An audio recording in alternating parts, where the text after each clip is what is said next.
here we go. Third time lucky.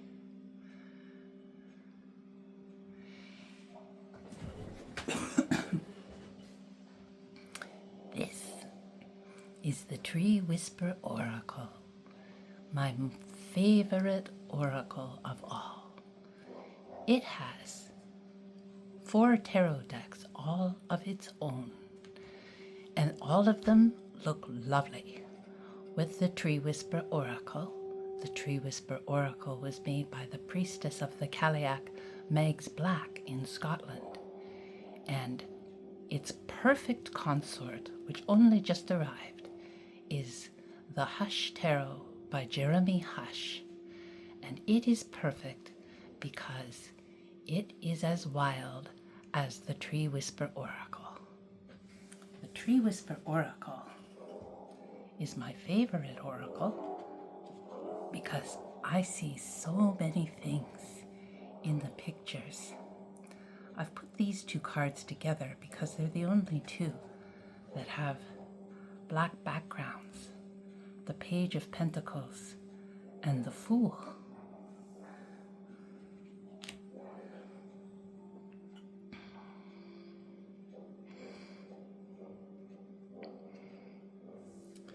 Three ancient willow trees, huge, enormous sisters. I am convinced, with the help of my daughter, gave me the Tree Whisper Oracle as a gift.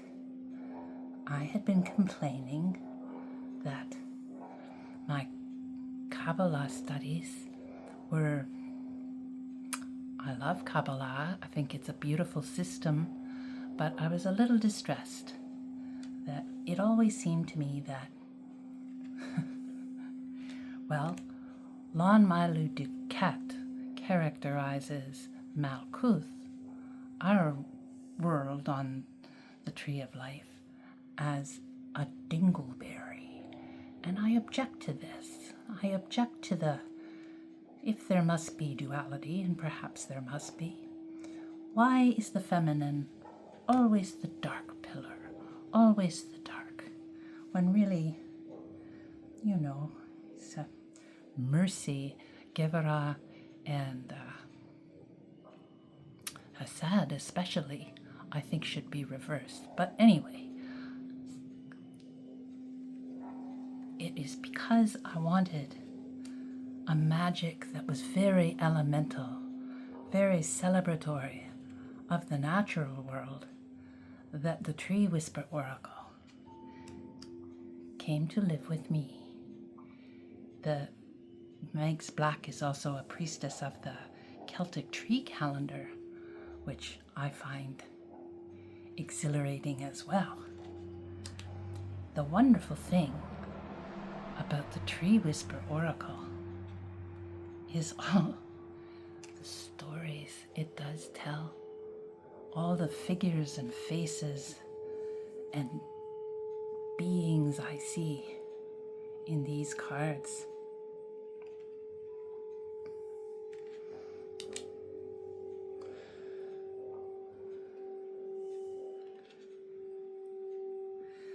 I have no quibble with.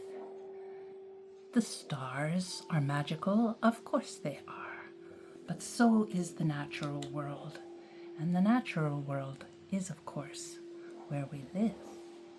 Well, that's a beautiful combination right there. Anyway, let's keep going.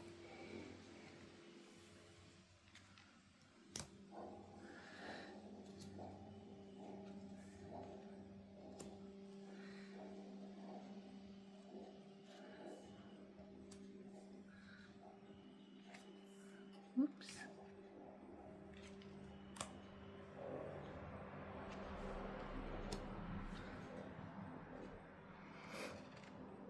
So, the Hush Tarot, the human beings in the Hush Tarot are secondary to the animals and the insects and the more magical creatures, the fae perhaps, the she, if you're Irish. And I really, really appreciate that.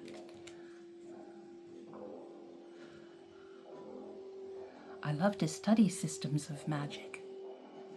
I love to study all kinds of things, but I find just being alive quite magical in very small, everyday kinds of ways.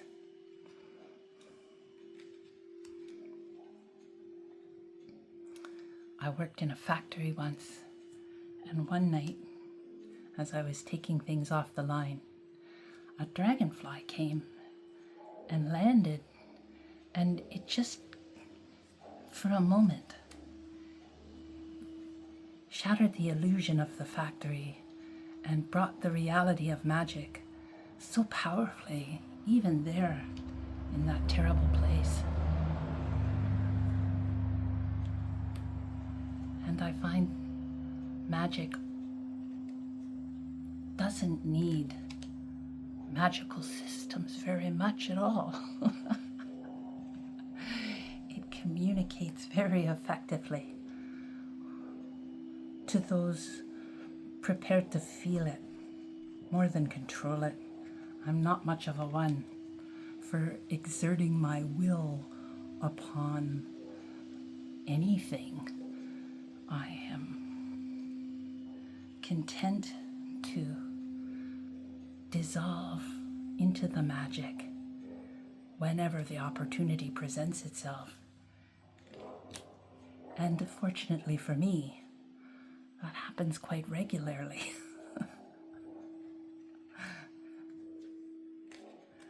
Oh, so beautiful. Look at that one. Peace.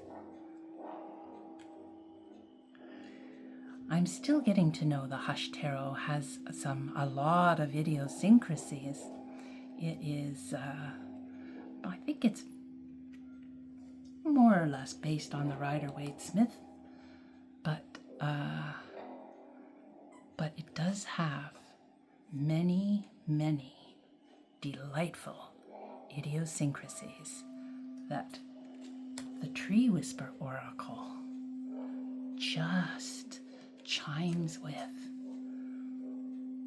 so harmoniously, and my delight is nigh on boundless. I've tried to make a video of these cards a few times now with my very deficient capabilities when it comes to technology, and I'm hoping that this will be the best one yet and I can delete the rest of them. I want to do these cards justice. I've been watching many, many videos of people reviewing their fall decks, and I don't really have a very large collection, and I don't really have seasonal decks, but many people have shown the Hush Tarot as a fall deck, and since I am very likely going to be using it all through the winter,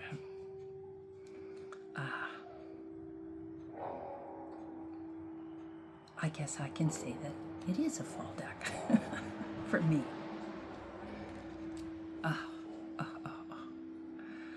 I just do not tire of doing this.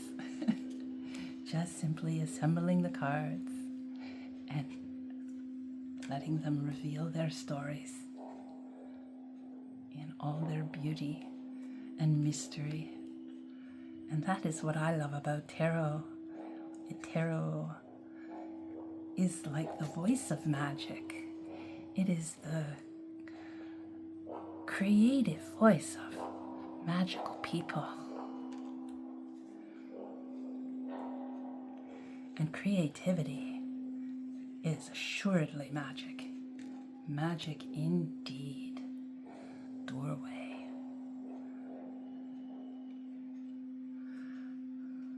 Gratitude. So wonderful.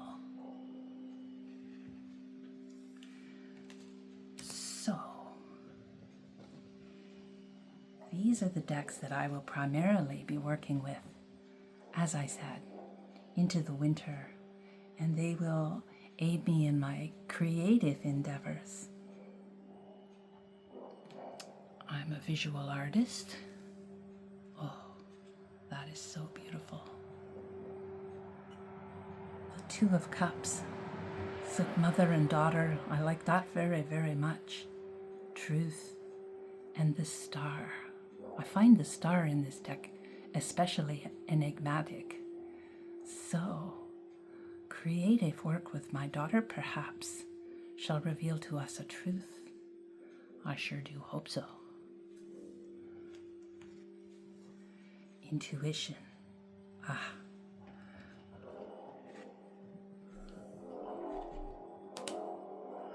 The High Priestess. The Eight of Cups. Yes. Oh, that's an interesting Eight of Cups. Anyhow, we're not going to read the cards right now. We're just going to shuffle through these in all their beauty. And they are so beautiful.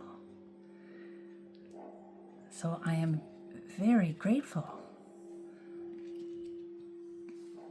to have come across the Hush Tarot, the principal consort of my beloved Tree Whisper Oracle.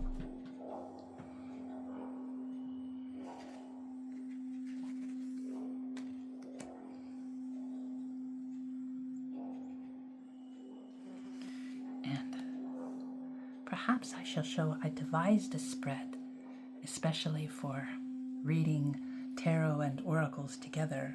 I call it the compass and the crossroad. And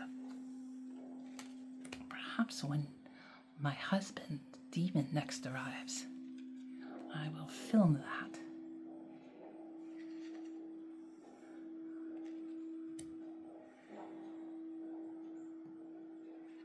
And demonstrate how it works.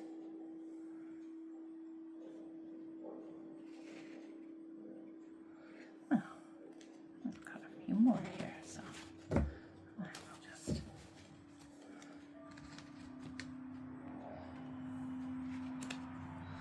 continue till the end.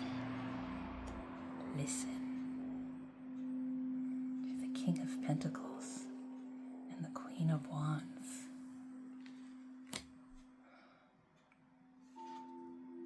Wonder, the Hierophant, and the Three of Cups.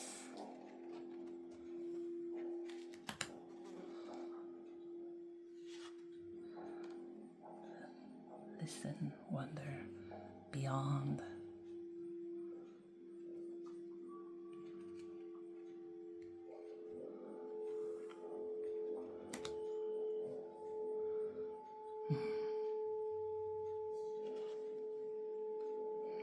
Journey beyond.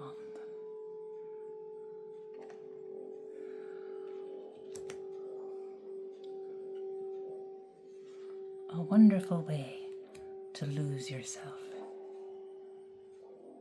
to the voice of magic.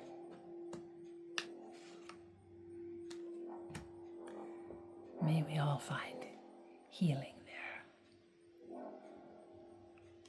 Goodbye for now.